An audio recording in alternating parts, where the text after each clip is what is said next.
ज्यांनी सक्षमला मारलं त्या नराधमांचे चेहरे समोर. मारणारा अचलचा भाऊ, पण इतर कोण कोण? धक्कादायक सीसीटीव्ही मधील हेच ते चेहरे. दोघजण अटकेत, पण बाकी आरोपी आहेत कुठे?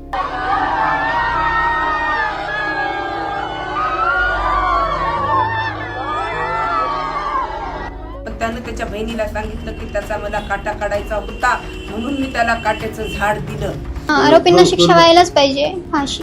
कोणी त्याच्यावर? माझे वडील गजानन मामेडवार आणि माझे 2 भाऊ हिमेश मामेडवार आणि साहिल मामेडवार. आज आम्ही तुम्हाला ते सगळे चेहरे दाखवतोय ज्या चेहऱ्यांनी सक्षम ताटे या तरुणाला संपवलं. असे चेहरे जे समाजात तुमच्या आमच्यात नेहमी फिरत असतात, पण ज्यांच्या पाठीवर जातीचा वेताळ नेहमी बसलेला असतो. यांना कधी कुणी वरचा किंवा खालचा, आपल्यातला बाहेरचा, हिरवा निळा पिवळा भगवा, येसूबाबावाला तर कधी जय भीमवाला दिसतो. डोक्याला लागलेली कीड फक्त एका जातीत नाही तर सगळ्या जातीत फिरत असते. खोट्या प्रतिष्ठेची जागा राग घेतो आणि ही राग नको ती ताकद जागवतो. बुद्धी मंद होते आणि तयार होतात गजानन मामिलवाड, साहिल ठाकूर उर्फ मामिलवाड, सोमेश लखे आणि वेदांत कुदळेकर. हे चेहरे नीट पहा. हे चेहरे त्या नराधमांचे चेहरे आहेत ज्यांनी सक्षमला गोळ्या घालताना कसलाच विचार केला नाही. त्यांच्या डोक्यात दगड टाकताना त्यांना दया आली नाही. त्यांच्यातला माणूस मेला आणि जातीच्या खोट्या प्रतिष्ठेपायी त्यांनी एक माणूस संपवला. आपल्याच पोटच्या पोरीवर मृतदेहाशी लग्न करण्याची वेळ यांनी आणली.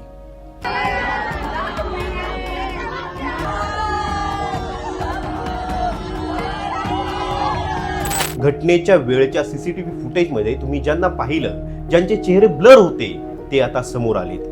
या फक्त हत्याकांडात अचलचा भाऊ नव्हता, तर बापही होता, ज्याच्या डोक्यात जातीचं भूतस्वार होतं आणि त्याला एका जयभीमवाल्याला संपवायचं होतं. ज्याच्या प्रेमात त्याची मुलगी वेडी झाली होती, पण या सगळ्यात त्याला ती 2 गोंडस पोरं दिसत नव्हती, ज्यांचं आयुष्य अजून सुरू व्हायचं होतं. हाच तो गजानन मामिलवाड, ज्यानं आधी सक्षमवर खोटे गुन्हे टाकले.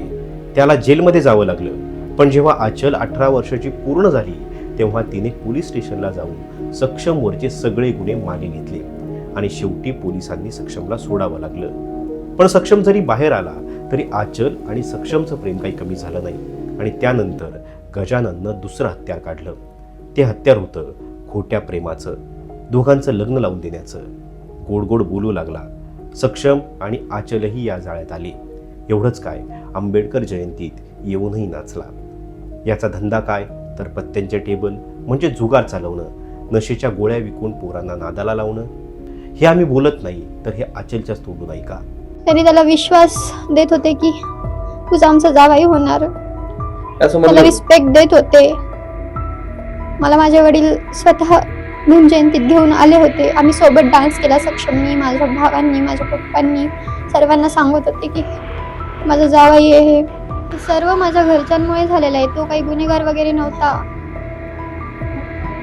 मी अल्पवयीन असताना माझ्या घरच्यांनी मला त्याच्यावर केस टाकू घातली होती.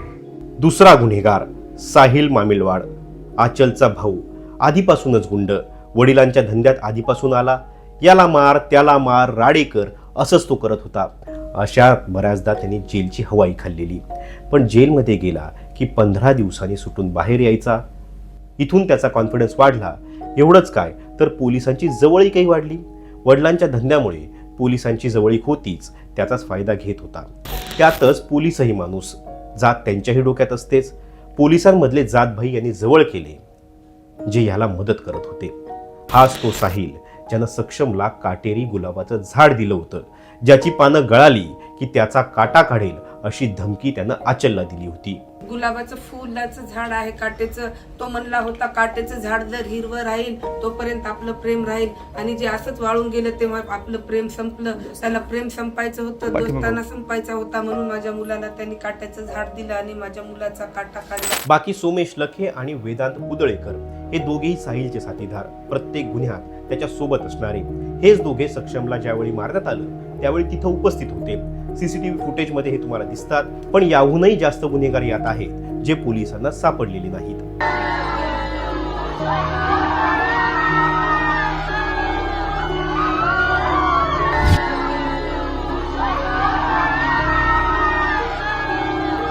आता येऊया खाकी वर्दीतल्या सक्षमच्या गुन्हेगारांकडे.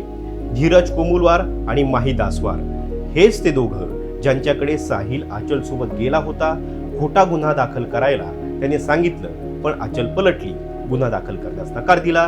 तेव्हा हेच दोघं होते ज्यांनी सल्ला दिला, एकदाचाच खेळ संपव, याला खल्लास कर. दोघेही साहिलचे जात भाई. त्यामुळेच तर त्यांच्या डोक्यातली खोटी प्रतिष्ठा जागली. साहिलच्या डोक्यात तिडीक गेली आणि त्याने नको ते केलं. हे जे पोलीस कर्मचारी आहेत इतवाऱ्याचे वगैरे, ते माझ्या घरी येऊन पैसा घेऊन जायचे आणि असंच माझ्या घरच्यांना माहिती होतं ना आमचे प्रेमसंबंध आहेत म्हणून, तर माझ्या घरचे त्याला फसवायचा प्रयत्न करायचे. आणि हे पोलीससुद्धा पैसा वगैरे खाऊन सक्षमचं नाव कोणत्याही केसमध्ये घ्यायचे आणि याच कारणाने सक्षमवर MPD पडली होती. तरीही तो त्या सर्व गोष्टीतून निर्दोष सुटून आलेला आहे. तर प्लीज कोणी गलत कमेंट्स करू नका, कोणी असं त्याला गुन्हेगार साबित करू नका.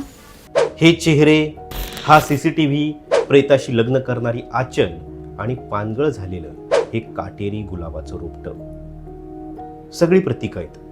प्रतीकं आपल्या जात व्यवस्थेची, आपल्या डोक्याला लागलेल्या किडीची आणि त्या किडीतून मारल्या गेलेल्या एका पोराची आणि रक्तानं बरबटलेल्या समाजाच्या त्या हातांची, ज्याला फक्त रक्त लागलंय, ज्यातला फरक तसा करता येत नाही, तरी तो बळी घेतच चाललाय. पण ह्यावेळी सक्षमचा गेलेला हा बळी अंत ठरला नाही, तर त्यानं प्रेमाची ताकद दाखवून दिली. जिथं सगळं संपतं तिथं प्रेम सुरू होतं. आचलच्या भाळी लागलेले हे कुंकू भलेही सक्षमचं रक्त सांडल्यानंतर लागलं, पण त्यातल्या लाल रंगानं जातीच्या काळ्या कुट्ट किडक्या मेंदूवर असा शिंतोडा उडवलाय की ज्याचा तोडगा भल्या भल्यांना सापडणार नाही. 4 दिवस राहीन, परत घरी जाईन, पुढं कोणाला तरी पकडेल, ही नाटकं आहेत असं ज्यांना वाटतंय ना, त्यांनी हे विसरता कामा नये की आचलनं बाकीच्या पोरींना एक मार्ग दाखवलाय की ती नडली तर भल्या भल्यांना पाणी पाजू शकते आणि मग ही जात कीच झाड की पत्ती. हाच मार्ग इतरही मुलींनी स्वीकारला तर जात व्यवस्थेचे बुजगावणं ढासाळायला वेळ लागणार नाही. आचल पुढे काय करेल हा नंतरचा मुद्दा आहे, पण आता तिने जे केलंय ना, त्याने जातीच्या खोट्या प्रतिष्ठेपायी पोरांचा बळी घेणाऱ्या समाजाच्या थोबाडीत कडकडीत लगावली, एवढं मात्र खरं. बाकी तुम्हाला व्हिडिओबद्दल काय वाटलं हे आम्हाला कमेंट बॉक्समध्ये नक्की कळवा आणि असेच समाजाची चौकट मूड पाहणाऱ्या व्हिडिओसाठी पाहत रहा टाइम्स नाऊ मराठी. आम्हाला सबस्क्राईब करायला विसरू नका, कारण प्रत्येक व्हिडिओसाठी आम्ही खूप मेहनत घेतो आणि तुमच्या एका लाईक आणि एका शेअरनं ती मेहनत सार्थ ठरू शकते. धन्यवाद.